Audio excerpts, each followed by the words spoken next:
They call him the Glacier of Seoul, a man who rebuilt his family's fallen empire on the bones of his enemies. I was just the daughter of the man who supposedly ruined him, a girl who spent 10 years in hiding cleaning hotel rooms to survive. I thought I was safe until he bought the hotel and summoned me to the penthouse. I expected him to scream, to arrest me, or to throw me out. Instead, he handed me a marriage contract and a diamond ring that felt like a handcuff. He leaned in, his breath cold against my ear, and said, "Your father took my world, so I'm going to take his most precious possession. You're not my wife, Minnie. You're my hostage. And I promise to make every day of the next year feel like a beautiful nightmare. My name is Min-hee, and I just married the man who wants to destroy me. This is the story of a love born from hate, and the secrets that are deadlier than revenge." Have a wonderful day. Enjoy the story, everyone. The city of Seoul looks different when you're looking up from the bottom. To most, the shimmering lights of the Gangnam district are a symbol of dreams and luxury. To me, they were a constant reminder of everything I had lost. 10 years ago, my father was the CEO of a shipping giant. Today, I am a ghost in a uniform, scrubbing floors and changing linens at the Grand Royal Hotel, making sure I never stay in one place long enough to be recognized. But ghosts can't hide forever. Especially not from a man like Kang Dae. The morning the world shifted, the air in the hotel felt charged with electricity. Black SUVs lined the entrance, and men in sharp, identical suits took over the lobby. The word spread like wildfire through the staff. The hotel had been sold. The new owner was the chairman of the Kang Group, the most powerful, dangerous, and reclusive billionaire in the country. I was in the middle of cleaning room 402 when my supervisor burst in, her face pale. She didn't say a word, just handed me a gold-embossed card. Penthouse. No. My heart hammered against my ribs like a trapped bird. I walked toward the private elevator, my hands shaking so hard I had to hide them in my pockets.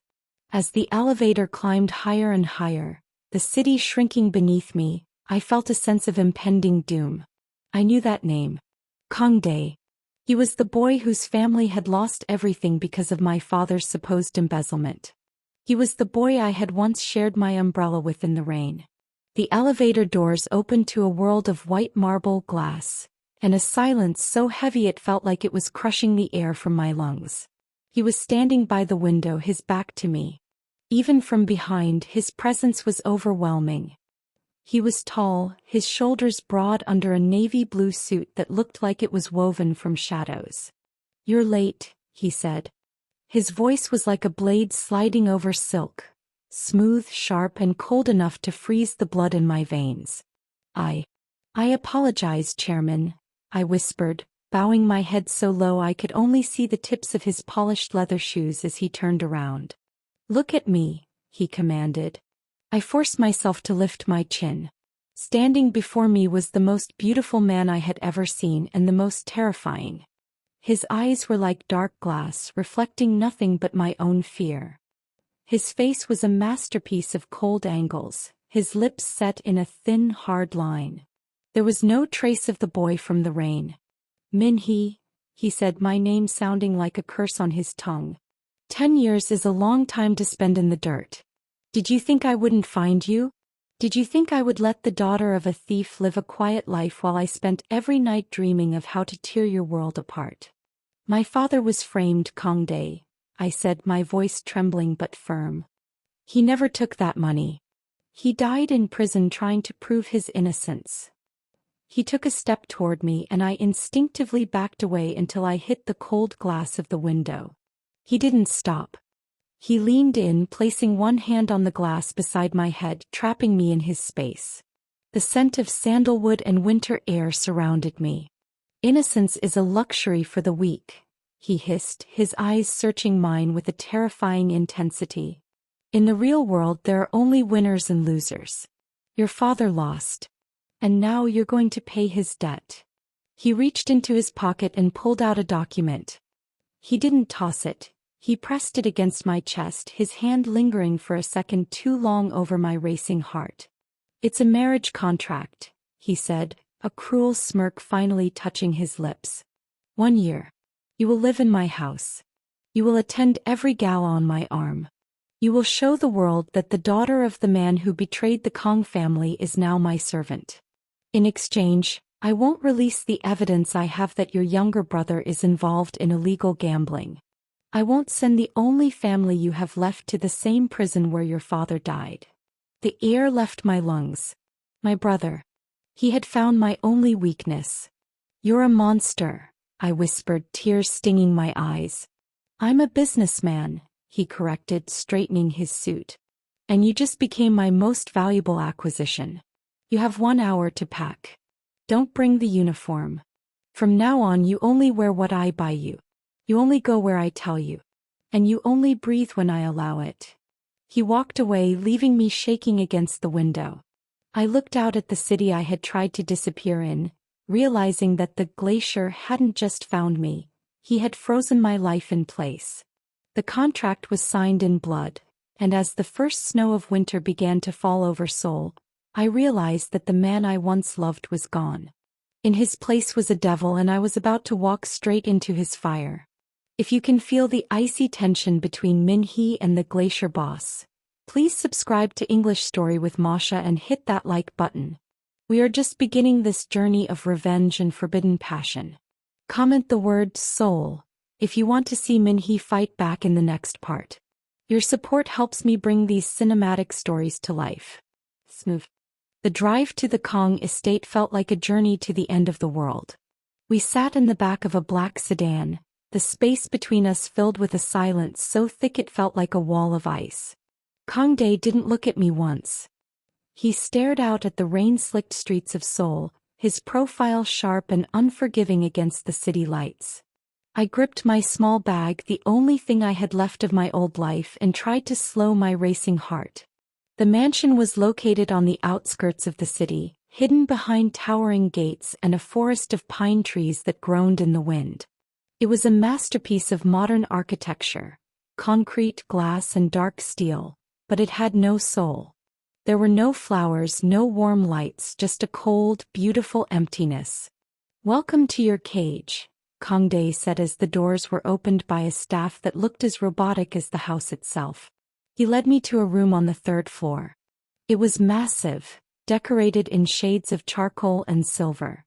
On the bed lay a row of shopping bags from the most expensive boutiques in the city. Silk dresses, cashmere coats, and shoes that cost more than I had earned in the last 5 years. "Change," he commanded, standing in the doorway. "We have dinner in 20 minutes. My mother is joining us. She doesn't know the truth about the contract. To her, you are the girl I've been searching for out of love. If you drop the act even for a second, your brother's arrest warrant will be signed before the dessert is served." "Why do you hate me so much?" I asked, my voice cracking as I looked at the luxury that felt like a mockery. "I was a child when our fathers fought. I had nothing to do with the money." Kong Dae stepped into the room, the scent of his cold, woodsy cologne filling my lungs. He reached out and grabbed my chin, forcing me to look at him. His eyes weren't just angry, they were haunted. "You were the daughter of my enemy," he hissed. "Every night I spent in a cold apartment while my mother cried herself to sleep, I thought of you. I thought of your smile, your house, your perfect life. I made a vow that I would take it all back. Every smile. Every comfort. Every breath." He let go of me as if he couldn't stand the touch and walked out. I changed into a black silk dress that clung to my skin like a second shadow. When I walked down to the dining room, his mother was already there. She was a frail woman with kind eyes that looked out of place in this house of steel. "Min-hee," she whispered, her voice trembling with emotion as she took my hands. "Kong Dae never stopped looking for you. He told me he would bring you home one day. I'm so glad he found you." I looked at Kong Dae. He was sitting at the head of the table, cutting a steak with surgical precision. He didn't look up, but I saw the muscle in his jaw clench. I realized then that the lie he had told his mother was the only thing keeping her spirit alive. He was a monster to me, but to her he was the hero who had restored their honor. "I'm happy to be here, madam," I lied, the words tasting like poison in my mouth. The dinner was a slow torture of fake smiles and hidden threats. Every time his mother looked away, Kong Dae's eyes would find mine, cold and warning. But as the night grew late and the house fell into a deep, uneasy sleep, I found myself unable to rest. I wandered into the library looking for something to distract my mind. The room was filled with thousands of books, but at the very back, behind a sliding panel, I found a small, locked mahogany box. My heart hammered. I knew I shouldn't touch it, but the glacier had frozen my life and I needed to know what was at his core. I used a small pin from my hair to work the lock. When it finally clicked open, I gasped. It wasn't money or legal documents. Inside were dozens of letters. They were yellowed with age, the ink faded. I recognized the handwriting instantly. They were the letters I had sent him 10 years ago, right after I went into hiding. Letters where I apologized, where I told him I loved him, where I begged him to believe in my father. He had told me he hated me. He had told me he spent 10 years planning my destruction. But he had kept every single word I had ever written to him. He had kept them in a box that smelled of the same sandalwood he wore today. I told you not to dig, a voice boomed from the shadows. I spun around, the box slipping from my hands. Kangdae was standing in the doorway, his silk robe open, his chest heaving. He looked vulnerable, stripped of his billionaire armor. He saw the letters scattered on the floor, and for a second, I saw a flash of pure, agonizing pain in his eyes. He lunged forward, grabbing my wrists and pinning me against the mahogany shelves. The heat from his body was overwhelming, a sharp contrast to the cold mask he wore during the day.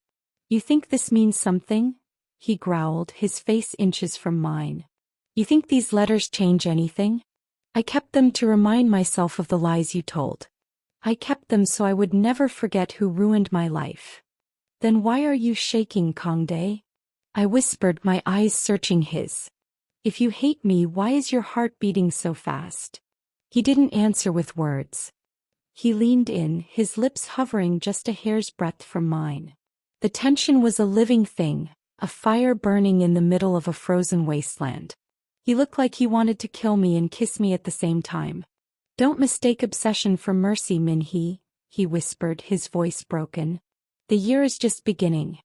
And I haven't even started to break you yet." He let me go and walked out into the darkness, leaving me among the letters of a girl who had loved him and a man who was terrified that he still loved her back. The glacier was starting to crack, and I realized that the only thing more dangerous than his revenge was his heart. The discovery of the letters had shifted something in the air of the mansion. It was no longer just cold, it was electric. Kangdae became even more silent, a shadow that haunted the hallways, but his eyes never left me. It wasn't the gaze of a man watching a prisoner anymore. It was the gaze of a man watching a fire he was terrified would consume him. The following week, the glacier decided to unveil his new acquisition to the world. The Blue Diamond Gala, the most exclusive event in the Seoul social calendar. It was here that the merger of the year was to be celebrated, and it was here that I was to be paraded as his trophy. "Don't look at the cameras," Kangdae said as he stood behind me in the dressing room, draping a necklace of white gold and sapphires around my neck.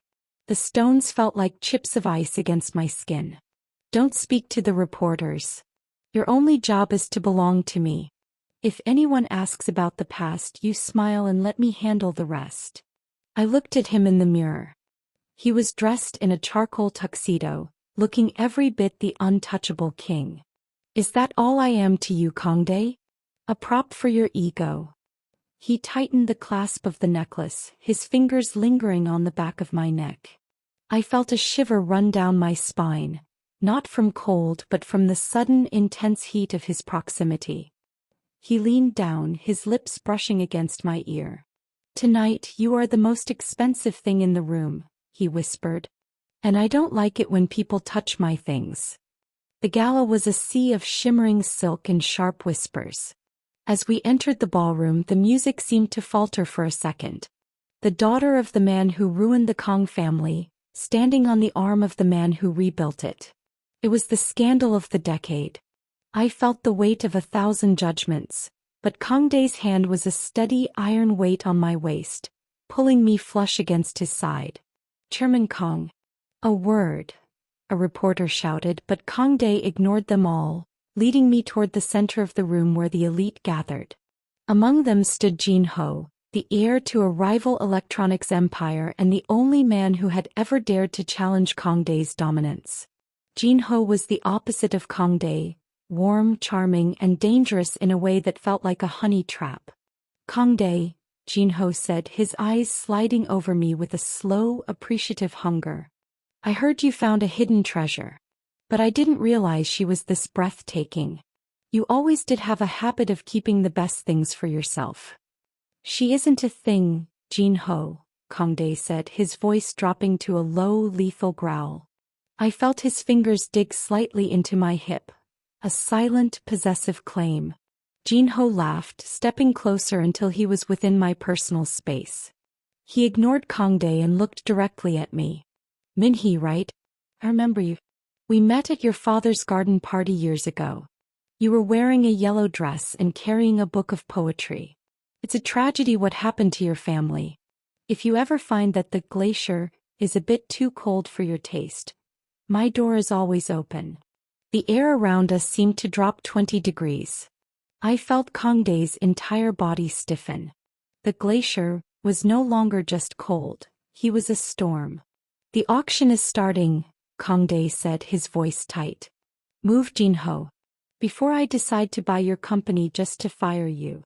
The center of the gala was a charity auction, where the men bid on dates or experiences to raise money. It was a shallow game for the rich, but tonight, it turned into a battlefield. The host announced a VIP waltz, a dance with the guest of honor's partner. Usually, it was a formality with the partner's husband bidding a token amount. 10 million won, Kangdae said immediately, not even looking at the crowd. 20 million, Jin-ho's voice rang out from the back. The room went silent. A bidding war over a woman? In this circle, it was an insult to the husband's honor. Kangdae turned slowly, his eyes narrowing into slits. 50 million, Kangdae snapped. 100 million, Jin-ho countered, a smirk on his face. He wasn't doing it for the charity, he was doing it to see the glacier melt. I saw the vein in Kangdae's temple throb. He stepped toward the stage, his presence so commanding that the auctioneer stepped back in fear. 1 billion won, Kangdae said, his voice echoing through the silent hall. And the auction is over. No one dances with her but me. Ever. He walked over to me, grabbed my hand and pulled me onto the dance floor. The orchestra began to play a slow, haunting waltz. He didn't ask, he simply took me in his arms, his grip so tight I could barely breathe. We spun in silence, the world around us a blur of gold and shadow. You're hurting me, I whispered, looking up at him. He looked down at me and the mask was gone. His eyes were burning with a raw, primal jealousy that terrified me. You smiled at him, he hissed. I didn't smile, Kangdae. I was just being polite. I don't care about polite, he snapped, spinning me around so fast I felt dizzy. I spent 10 years making sure no one else would ever have you. You think I'm going to let some playboy heir touch what is mine? You signed that contract, Min-hee. You're my wife. My hostage. My obsession. Don't you ever look at another man like that again. Why does it matter to you? I asked, my voice trembling as the music reached a crescendo. If this is just revenge, why do you care who I dance with? He stopped in the middle of the floor, the music fading away. He looked at me, his face inches from mine, and for a second I thought he was going to kiss me in front of the entire world. Because, he whispered, his voice broken and filled with a dark, terrifying truth. I've realized that I don't just want to destroy you, Min-hee. I want to be the only thing you see when you close your eyes. I want to be the only one who can make you scream and the only one who can make you feel alive. You aren't just my revenge anymore. You're my heir. And God help me, I'm suffocating. He let go of me and walked out of the ballroom, leaving me standing in the center of the floor, the sapphire necklace feeling like a weight around my heart. The glacier hadn't just cracked, he was starting to shatter. And I realized that the only thing more dangerous than a man who hates you is a man who is obsessed with you and doesn't know how to stop. The aftermath of the gala felt like the air before a lightning strike. Kangdae didn't return home with me that night. He stayed at the office, burying himself in the cold comfort of numbers and contracts. But his presence was everywhere in the mansion. It was in the scent of sandalwood that lingered in the library, and in the way the staff looked at me, no longer with pity but with a fearful respect. I was no longer just the cleaning girl who had been caught. I was the woman who had made the glacier melt in front of all of Seoul. But I couldn't enjoy the shift. My mind was stuck on the mahogany box and the letters. If Kangdae had kept my letters, what else had he kept? If my father was truly framed, the evidence had to be somewhere. And in this house of glass and steel, secrets were the only thing that were truly solid. While Kangdae was away, I did something I knew would end my life if I was caught. I entered his private study, the inner sanctum where even his mother wasn't allowed. The room was freezing, the air conditioning set to a temperature that felt like a tomb. I began to search his digital files, my fingers flying over the keyboard. I had spent years as a maid, learning that people never look at the person cleaning their desk. I knew where the shadows were. I found a hidden drive labeled with a date from 10 years ago. My heart stopped. I clicked it open and a series of audio recordings appeared. I hit play. The voice that filled the room wasn't my father's. It was a voice I recognized from the dinner table. It was Butler Kim, the man who had served the Kong family for 30 years. The man Kangdae trusted more than his own shadow. In the recording, Kim was speaking to a rival investor. "The CEO is distracted by the girl," Kim's voice said, cold and calculating. "I've planted the offshore accounts in her father's name. By morning the police will have everything they need. The Kong Empire will fall and we will buy the pieces for pennies. Just make sure the girl disappears." I felt the blood drain from my face. It wasn't my father. It wasn't even a rival CEO. It was the man inside the house. The man who was currently standing in the doorway behind me. "You were always a curious girl, Min-hee," Butler Kim said. I spun around, the laptop screen still glowing with the evidence of his treason. He wasn't the polite, bowing servant anymore. He was standing tall, a silenced pistol held firmly in his gloved hand.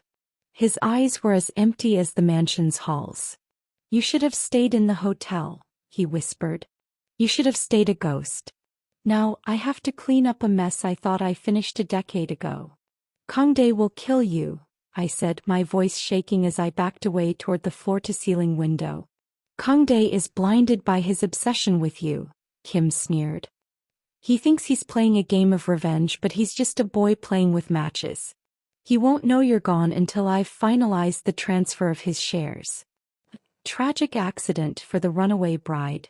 He'll be too broken to fight back." He raised the gun and I closed my eyes, waiting for the end. But the sound that followed wasn't a gunshot. It was the sound of the heavy study door being kicked off its hinges. "Drop it," a voice boomed. It was Kangdae. He was disheveled, his tie hanging loose, his eyes filled with a rage so primal it didn't seem human. He wasn't looking at me. He was looking at the man he had called his second father. "Chairman," Kim said, his voice flickering with fear for the first time. "She's lying. He's trying to manipulate you. I did everything for the family."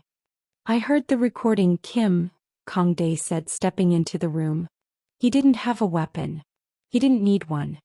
His sheer presence seemed to push the air out of the room. "I've been tracking the offshore leaks for months. I just didn't want to believe it was you. I brought Min-hee here to protect her from you, and to see if you would trip over your own greed." I gasped. He had brought me here to protect me? The contract, the coldness, the revenge, it was all a front? Kim realized he was trapped. He turned the gun toward me, a desperate snarl on his face. "If I go down, the girl goes with me." But Kangdae was faster. He lunged across the room, his body a blur of motion. He tackled Kim just as the gun went off. The sound of the bullet hitting the glass window was like a thunderclap. The window shattered, the cold Seoul wind rushing in like a tidal wave.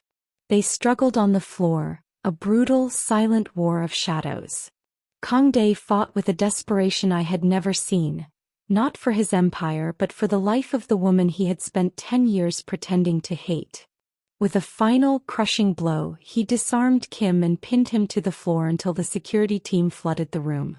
The police led Kim away in silence. The room was a ruin of broken glass and cold wind. I stood by the desk, trembling, the weight of the truth crashing down on me. Kang Dae stood up slowly, his shirt torn, blood trickling from a cut on his cheek. He looked at me, and for the first time in 10 years the glacier was completely gone. There was no chairman. There was no devil boss. There was only a man who was terrified that he had almost lost the only thing that mattered. "You knew," I whispered, the tears finally falling. "You knew my father was innocent. Why didn't you tell me?" "Because I didn't have the proof until tonight," he said, his voice ragged. "And because, as long as you were my prisoner, I could keep you behind these gates. I could keep you safe. If I told you the truth, I knew you would leave. And I'm a selfish man, Min-hee. I'd rather be hated by you than forgotten by you." He walked toward me, stepping over the glass. He stopped just inches away, his hands reaching out to cup my face. His touch was no longer cold. It was burning. "The contract is void," he whispered, his forehead leaning against mine. "You're free to go. I'll clear your father's name by morning. You'll have your life back. Your brother is safe. Everything is yours." "And what about you?" I asked, my heart breaking for the man who had lived in a frozen cage of his own making. "I'll be here," he said, a sad, beautiful smile touching his lips. "Waiting in the cold. Just like I have been for 10 years. I looked at him and I realized that the revenge was over, but the story was just beginning. The man I thought was my enemy was my protector, and the house that was a cage had suddenly become the only place I wanted to be. The morning after the confrontation, the world felt different. The headlines were no longer about the scandal of the daughter of a thief. They were about the exoneration of a man who had been wronged for a decade. Kang Dae had kept his word. By sunrise, the legal teams had released the files, and the truth about Butler Kim and the conspiracy had swept through Seoul like a wildfire. My father's name was clean. My brother's debts were erased. I was no longer a ghost, and I was no longer a hostage. I stood in the foyer of the mansion, my small bag packed, the same bag I had brought with me a month ago. The doors were wide open, the sun reflecting off the pristine marble. I was free to walk out and never look back. I found Kang Dae in the garden, standing by the fountain that had been frozen for years. He wasn't wearing his suit jacket. He looked tired, his shoulders slumped as he watched the water finally beginning to flow. He heard my footsteps but didn't turn around. "The car is waiting to take you to your brother's apartment," he said, his voice sounding hollow and distant. "I've transferred the deed to your father's old house back into your name. It's exactly as you left it. You can start over, Min-hee. You can forget this year ever happened." I walked closer, stopping just a few feet behind him. "Is that what you want, Kang Dae? For me to forget?" He finally turned and I saw the raw, aching honesty in his eyes. The glacier had completely melted, leaving behind a man who looked like he was losing his entire world. "What I want doesn't matter. I forced you into a contract. I terrified you. I played the villain because it was the only way I knew how to hold on to you. I don't deserve to ask you to stay." I looked at the garden, then back at him. "You're right. You were a terrible villain. You were cold, arrogant, and possessive. But you were also the man who kept every letter I ever wrote. You were the man who fought a traitor in the dark to save my life. And you were the man who cleared my father's name when you could have easily kept the truth buried to keep me here." I dropped my bag on the gravel path. "I spent 10 years running from the past, Kang Dae. But standing here, I realized that the only time I felt truly alive in the last decade was when I was with you. Even when I hated you, I felt seen. I felt wanted." He took a step toward me, his breath hitching. "Min-hee, the contract is void," I whispered, stepping into his space until the heat of his body suppressed the winter chill. "But I'm still here. Not because of a debt and not because of my brother. I'm here because I want to see what happens when the glacier finally turns into spring.